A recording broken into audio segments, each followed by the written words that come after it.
En février 2023, l'un des dirigeants les plus influents de l'Organisation des Témoins de Jéhovah s'est évanoui dans la nature.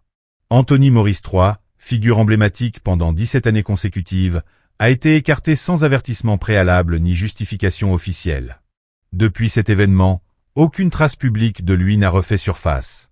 Pas de photographie, pas d'enregistrement vidéo ou audio, aucune apparition quelconque. Pour saisir l'ampleur de cette disparition, il faut d'abord comprendre la position qu'occupait Anthony Maurice III. Le collège central incarne l'autorité suprême chez les témoins de Jéhovah. Ces hommes, généralement entre 7 et 10 membres, sont perçus comme les représentants terrestres de la volonté divine. Leurs interprétations scripturaires sont considérées comme inspirées par Dieu. Leurs paroles portent une autorité religieuse absolue sur plus de 8 millions de fidèles à travers le monde. Maurice n'était pas simplement membre de ce collège dirigeant. Il en était l'une des personnalités les plus audibles et controversées. De 2005 jusqu'à son retrait brutal en 2023, il s'est distingué par ses prises de position inflexibles sur pratiquement tous les sujets doctrinaux.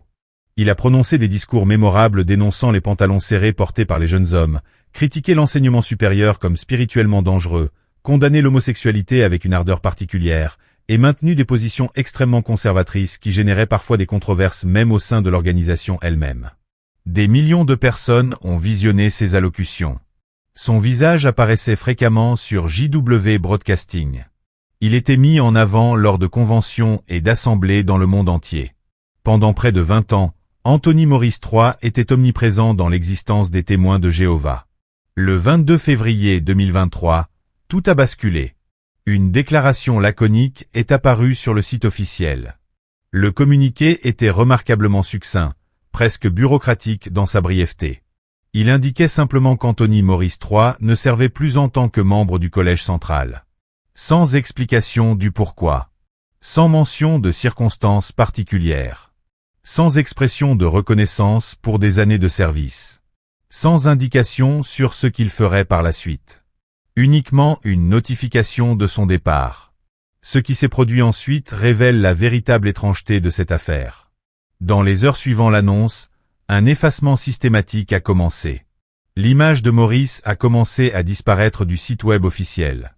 Des vidéos contenant ses discours ont été supprimées ou rendues inaccessibles. Ses apparitions dans les épisodes de JW Broadcasting se sont volatilisées. Le contenu archivé a été éliminé ou modifié. Ce n'était pas une transition progressive ou un archivage respectueux. C'était une suppression immédiate, exhaustive et délibérée de sa présence de la face publique de l'organisation. La réaction parmi les témoins de Jéhovah a été un mélange de confusion et de silence imposé. Les anciens des congrégations locales n'ont reçu aucune information supplémentaire au-delà de la brève annonce. On leur a demandé de décourager la spéculation. Les surveillants de circonscription n'en savaient pas plus que quiconque. Même les travailleurs du Bethel au siège se sont retrouvés dans l'obscurité. Les questions ont été activement découragées. La curiosité a été présentée comme inappropriée. Le message organisationnel était clair. Accepter le changement, ne pas poser de questions, aller de l'avant. Ce silence a intensifié le mystère car rien de semblable ne s'était produit auparavant dans l'ère moderne du collège central. Lorsque Théodore Jarax est décédé en 2010, sa mort a été annoncée avec des hommages reconnaissant des décennies de service. Le décès de John Barr la même année a été marqué par des funérailles auxquelles des milliers de personnes ont assisté. Albert Schroeder, Milton Hanschel, Carey Barbet, tous ces hommes ont reçu une reconnaissance publique lorsqu'ils ont quitté le collège central, que ce soit par décès ou par retraite. Même dans les cas de santé déclinante, le schéma a toujours été cohérent. Les membres qui ne pouvaient plus servir activement étaient honorés, leurs contributions célébrées, leur présence continue reconnue. Ils pouvaient passer à des tâches plus légères ou réduire leurs apparitions publiques, mais rester visibles. Leur histoire était préservée, non effacée. Leur service était commémoré, non oublié. Maurice n'a reçu ni hommage, ni reconnaissance, ni transition douce vers un rôle réduit. Seulement le silence et une absence totale. Des chercheurs indépendants, dont beaucoup sont d'anciens témoins de Jéhovah possédant une connaissance approfondie des pratiques organisationnelles, ont suivi plusieurs pistes d'investigation depuis la disparition de Maurice. Ils ont examiné des registres publics, analysé des transactions immobilières, passé en revue des documents juridiques. De ces recherches ont émergé 3 hypothèses principales concernant sa localisation et ses circonstances actuelles. L'hypothèse la plus étayée concerne une transaction immobilière en Caroline du Nord. Selon des registres publics découverts par des enquêteurs examinant des transactions de biens immobiliers, environ 1 mois après le retrait de Maurice, une propriété a été achetée à Limberton, en Caroline du Nord. L'acheteur enregistré était une entité juridique directement associée à l'Organisation des témoins de Jéhovah. Cette information provient de documents immobiliers officiels, publiquement accessibles et vérifiables. Le timing est frappant. L'emplacement est significatif. Limberton est une petite ville du sud-est de la Caroline du Nord, éloignée du siège de l'organisation à Warwick, New York. Ce n'est pas un lieu typiquement associé à l'infrastructure des témoins de Jéhovah. Il n'y a pas de bureau de succursale important ni d'activité congrégationaliste significative. C'est calme, discret, et exactement le type d'endroit où quelqu'un pourrait vivre loin de l'attention publique. L'organisation a un historique documenté de fourniture de logements pour les membres ayant servi au siège, particulièrement ceux qui sont âgés ou ont complété de longues périodes de service. Ces accommodations sont typiquement la propriété de l'organisation elle-même, non des individus. Relocaliser un ancien membre du Collège central dans un lieu éloigné servirait plusieurs objectifs organisationnels. Le retirer du centre du pouvoir, minimiser la possibilité de contact avec des membres actifs, permettre un contrôle sur sa situation de logement tout en surveillant ses activités. Si Maurice vit dans cette propriété de Caroline du Nord, cela expliquerait plusieurs aspects de sa disparition. Cela expliquerait pourquoi il n'a pas été vu à New York ou lors d'événements organisationnels importants. Cela expliquerait l'absence de rencontres fortuites avec des membres qui pourraient le reconnaître. Cela expliquerait la capacité de l'organisation à maintenir un silence complet sur son lieu de résidence. Un environnement contrôlé dans un emplacement éloigné des centres organisationnels représente un isolement géré. Il serait vivant, présumément pris en charge, mais effectivement retiré de toute position d'influence ou de visibilité. La deuxième hypothèse concerne la santé et la condition cognitive de Maurice. Cette théorie suggère que son retrait a été rendu nécessaire par des problèmes médicaux, possiblement une démence, un déclin neurologique ou d'autres conditions liées à l'âge qui ont rendu le service continu impossible. Des preuves circonstancielles soutiennent cette possibilité. Dans ses dernières apparitions publiques avant le retrait, des observateurs ont noté des changements dans sa présentation. Ses schémas de parole montraient une confusion occasionnelle. Il avait des difficultés à lire des scripts qu'il aurait auparavant livrés sans accroc. Il y avait des pauses inhabituelles pour quelqu'un de son expérience. Son apparence physique suggérait l'usure d'un âge avancé. Pour une organisation qui met énormément l'accent sur l'image et l'autorité, avoir un membre du Collège central montrant des signes visibles de déclin cognitif présente un problème sérieux. L'autorité du Collège central repose en partie sur la perception que ces hommes sont uniquement qualifiés pour interpréter la volonté de Dieu. L'un d'eux luttant visiblement avec des fonctions cognitives de base pourrait saper cette image soigneusement construite. La solution organisationnelle serait le retrait immédiat de la vue publique et la relocalisation dans un environnement où il pourrait recevoir des soins tout en restant complètement hors de vue. Si cette hypothèse est correcte, Maurice pourrait être dans une installation médicale, possiblement affiliée ou appartenant à l'organisation elle-même, ou dans cette propriété de Caroline du Nord avec un soutien médical 24 heures sur 24. Cela expliquerait non seulement sa disparition, mais aussi la réticence de l'organisation à fournir des détails. Admettre qu'un membre du Collège central a développé de graves problèmes cognitifs soulèverait des questions inconfortables sur la durée pendant laquelle il a servi tout en connaissant un déclin, dans quelles décisions il a participé pendant cette période, et si d'autres membres actuels pourraient connaître des problèmes similaires. La situation devient encore plus complexe lorsqu'on considère l'âge de Maurice au moment de son retrait. À 72 ans, il était certes parmi les membres les plus âgés du Collège central, mais pas exceptionnellement vieux selon les standards de l'organisation. D'autres membres ont continué à servir bien au-delà de cet âge. Samuel Aird, par exemple, continue de servir à plus de 80 ans. Geoffrey Jackson, bien que plus jeune, a également maintenu une présence active malgré diverses pressions. Le fait que Maurice ait été retiré à un âge où d'autres continuent de servir suggère que quelque chose de spécifique a précipité sa sortie, qu'il s'agisse de santé, de conduite, ou d'autres choses entièrement. La troisième hypothèse est plus controversée et plus difficile à étayer mais ne peut être écartée. Cette théorie suggère que Maurice a été retiré en raison d'une forme d'action disciplinaire interne. Au sein de la structure de l'organisation, des violations graves peuvent résulter en une excommunication, le rejet complet de l'individu par tous les membres. Pour quelqu'un au niveau du collège central, cependant, l'excommunication complète créerait d'énormes problèmes nécessitant une explication et créant potentiellement un scandale et une division. L'alternative serait un exil contrôlé. Le membre serait retiré de toute autorité et visibilité, relocalisé pour empêcher le contact avec des membres actifs, et effectivement isolé tout en restant techniquement dans une relation nominale avec l'organisation. Cela accomplirait le retrait sans le cauchemar de relations publiques d'annoncer qu'un membre du collège central a été excommunié. Le schéma de la disparition de Maurice, effacement immédiat de la présence, silence complet sur le lieu de résidence, s'aligne avec la façon dont une telle situation pourrait être gérée. La spéculation sur ce qui pourrait déclencher une telle action a varié largement, allant de problèmes de conduite personnelle à des désaccords doctrinaux en passant par des conflits interpersonnels au sein du collège central lui-même.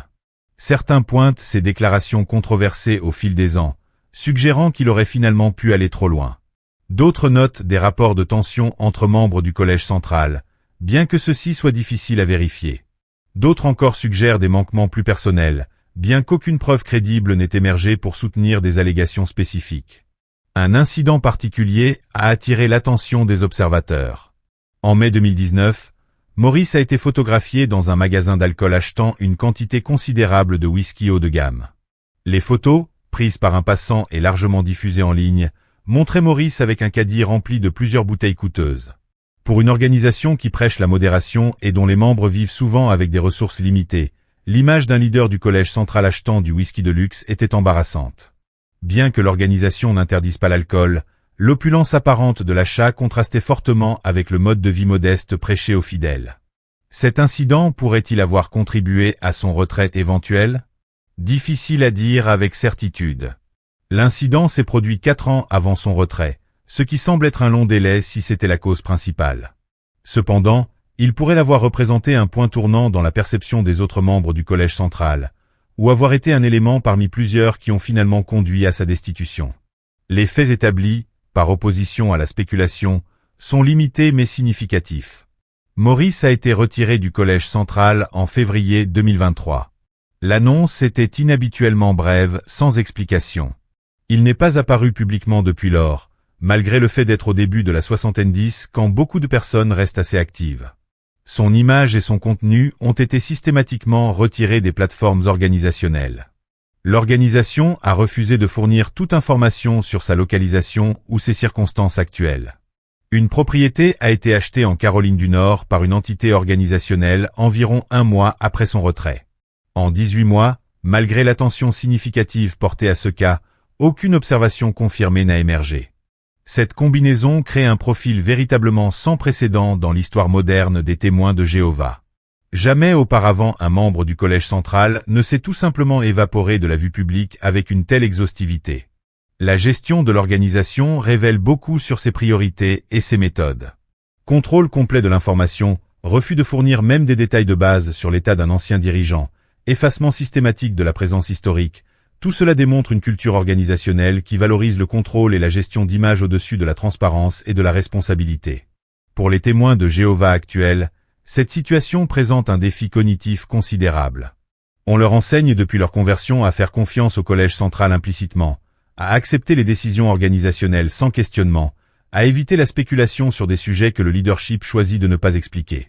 Cette obéissance est présentée non pas comme une soumission aveugle, mais comme une confiance en la guidance divine qui opère à travers ces hommes. Pourtant, le mystère entourant Maurice est si profond et la gestion si inhabituelle qu'elle invite exactement le questionnement que l'organisation décourage. Certains membres ont accepté la situation sans préoccupation apparente, faisant confiance qu'il doit y avoir de bonnes raisons qu'ils n'ont pas besoin de connaître. Cette acceptation reflète des années de conditionnement à ne pas remettre en question les décisions organisationnelles. D'autres se trouvent troublés par le manque de transparence, bien qu'exprimer de telles préoccupations puisse être risqué au sein d'une communauté qui surveille la loyauté attentivement. Poser trop de questions sur Maurice pourrait être interprété comme un manque de foi ou, pire, comme une apostasie naissante. Le contraste avec la gestion d'autres départs du collège central rend la situation encore plus troublante.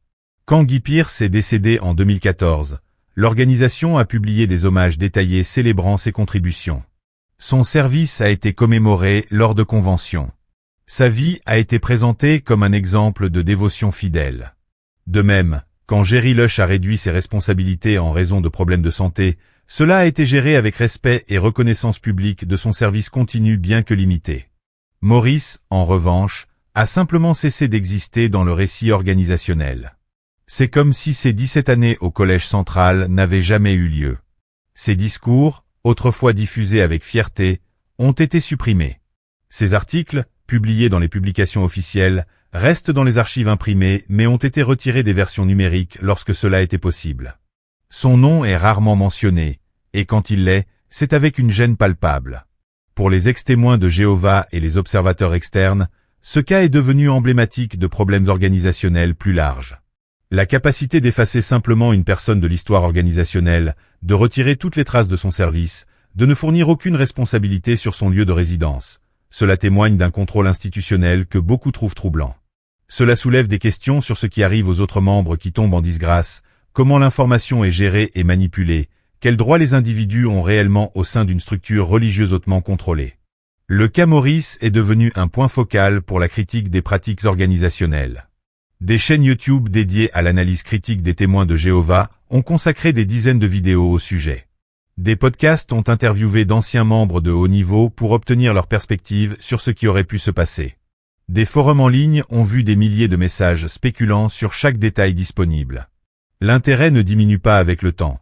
Au contraire, chaque mois qui passe sans nouvelle information ne fait qu'intensifier la curiosité et la spéculation. Le silence soulève également des questions troublantes sur la responsabilité et le pouvoir. Un homme qui parlait avec autorité à des millions, qui prenait des décisions affectant 8 millions de croyants dans le monde, peut simplement disparaître sans explication. Aucune comptabilité n'est nécessaire, aucune explication n'est fournie, aucune transparence n'est offerte. Le même corps qui l'a retiré contrôle maintenant toute l'information le concernant, et ils ont choisi de n'en fournir aucune. Cette dynamique de pouvoir révèle quelque chose de fondamental sur la structure organisationnelle des témoins de Jéhovah. Malgré l'enseignement que le Collège central représente collectivement l'autorité divine, la réalité semble être qu'aucun membre individuel n'est indispensable. Le message implicite est clair. L'organisation continue, les individus peuvent être remplacés, et même ceux qui ont occupé les positions les plus élevées peuvent être effacés si les circonstances l'exigent. Cette réalisation a des implications profondes pour la compréhension du pouvoir au sein de l'organisation. Si même un membre du Collège central peut être retiré et effacé sans explication, qu'est-ce que cela signifie pour les millions de membres ordinaires? Quels droits ont-ils vraiment? Quelle voix ont-ils dans les décisions qui affectent leur vie spirituelle? La réponse semble être « aucune ». L'autorité coule strictement du haut vers le bas, et ceux au sommet peuvent exercer leur pouvoir avec une discrétion absolue. Approchant les 2 ans depuis son retrait, le mystère ne fait que s'approfondir. Le temps apporte généralement de la clarté aux situations inexpliquées. Les personnes émergent. L'information fuit. Quelqu'un parle. Mais dans ce cas, le silence s'est maintenu avec une remarquable cohérence. Aucun informateur n'est sorti avec des informations internes. Aucun membre compatissant n'a fourni de mise à jour. Aucune photographie n'a émergé. Le contrôle sur l'information a été absolu. Ce contrôle est d'autant plus remarquable à l'ère des médias sociaux et de la connectivité constante. Dans un monde où pratiquement tout le monde porte un appareil photo dans sa poche et où les informations se propagent instantanément en ligne, maintenir un blackout informationnel complet pendant près de 2 ans est un exploit considérable. Cela suggère soit que Maurice est effectivement isolé dans un endroit où peu de gens vont, soit que ceux qui savent où il se trouve sont extraordinairement disciplinés dans leur silence. Il y a eu quelques fausses alarmes. Des photos prétendant montrer Maurice ont circulé en ligne, pour être rapidement démenties. Des rumeurs de son apparition dans diverses congrégations se sont révélées infondées. Des rapports de sa mort ont émergé périodiquement, sans jamais être confirmés. Chaque fausse piste ne fait qu'ajouter au mystère et à la frustration de ceux qui cherchent des réponses. Le scénario le plus probable, basé sur les preuves disponibles, pointe vers cette propriété de Caroline du Nord. Le timing de l'achat, la nature de la transaction, l'éloignement de la localisation, tout suggère que Maurice y a été relocalisé dans le cadre d'une réponse organisationnelle planifiée à son retrait.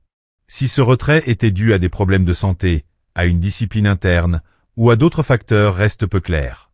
Mais le schéma suggère qu'il est vivant, logé dans une propriété organisationnelle, et vivant sous des conditions qui assurent son isolement complet de la communauté qu'il a autrefois aidé à diriger. La propriété elle-même a fait l'objet d'examens minutieux. Des enquêteurs indépendants ont visité Limberton, photographié la propriété depuis la rue, et tenté de recueillir des informations auprès des voisins. Les résultats ont été décevants. La propriété semble être une maison modeste dans un quartier tranquille. Les voisins interrogés ont dit ne pas connaître les occupants ou n'avoir que peu d'interaction avec eux. Aucune observation confirmée de Maurice n'a été obtenue de ses efforts. Ce qui rend cela particulièrement frappant est le contraste avec la façon dont l'organisation se présente aux membres et au public. On enseigne aux témoins de Jéhovah que leur organisation opère avec une guidance divine, que les décisions prises au plus haut niveau reflètent la volonté de Dieu, que la transparence et la vérité sont des valeurs fondamentales. Pourtant, lorsque l'un des dirigeants les plus visibles de l'histoire organisationnelle récente est retiré, la réponse est un contrôle total de l'information, un effacement systématique et un silence forcé. On attend des membres qu'ils acceptent cela sans questionnement, qu'ils fassent confiance qu'il y a de bonnes raisons qu'ils n'ont pas besoin de connaître, qu'ils continuent comme si rien d'inhabituel ne s'était produit. Cette attente reflète une mentalité autoritaire où la remise en question est découragée et la conformité est récompensée. C'est une approche qui fonctionne pour maintenir le contrôle organisationnel, mais elle crée également un environnement où les abus de pouvoir peuvent se produire sans contrôle. La disparition d'Anthony Maurice III ne concerne pas seulement le destin d'un homme. C'est une étude de cas sur la façon dont les systèmes religieux fermés gèrent l'information, gèrent la dissidence, traitent ceux qui tombent du pouvoir, et maintiennent le contrôle du récit même lorsque ce contrôle nécessite l'élimination de vérités inconvenantes. Cela démontre les limites de la responsabilité au sein de structures organisationnelles qui revendiquent l'autorité divine. Cela montre ce qui se passe lorsque les intérêts institutionnels dépassent la dignité individuelle et la transparence publique. Maurice a passé 17 ans comme l'un des leaders religieux les plus puissants du monde. Ses interprétations des Écritures ont influencé des millions de vies. Ses décisions ont façonné des politiques affectant des croyants sur chaque continent. Ses discours ont été diffusés mondialement. Son autorité était considérée comme divinement ordonnée. Et maintenant il existe, s'il existe visiblement du tout, seulement dans l'espace que l'organisation a désigné pour lui, sa présence effacée si complètement comme s'il n'avait jamais servi du tout. L'organisation qu'il a élevée l'a enterré, et ils l'ont fait avec une telle efficacité que près de 2 ans plus tard, le monde n'a toujours pas de connaissance confirmée de l'endroit où il se trouve ou de ce que sa vie est devenue. C'est le pouvoir du contrôle institutionnel opérant à son plus haut niveau. C'est ce qui se passe lorsqu'une organisation ne répond à aucune autorité externe et ne fait face à aucune conséquence pour avoir refusé la transparence. C'est la réalité derrière l'image publique soigneusement gérée d'une religion qui prétend représenter la vérité. Anthony Maurice III peut vivre tranquillement quelque part, ses besoins satisfaits, sa vie continuant dans quelque forme diminuée qu'elle prenne maintenant. Ou la situation peut être plus complexe, plus troublante, plus révélatrice de priorités organisationnelles qui placent les intérêts institutionnels au-dessus du bien-être individuel. Sans transparence, sans responsabilité, sans aucune disposition à fournir des informations de base, nous restons seulement avec la preuve de l'absence et les implications troublantes de ce silence. L'affaire Maurice restera probablement non résolue pendant des années, peut-être des décennies. Ce n'est que lorsque les circonstances changeront, peut-être à la mort de Maurice, ou lorsque quelqu'un de l'intérieur décidera finalement de parler, que nous connaîtrons la vérité complète de ce qui s'est passé et pourquoi.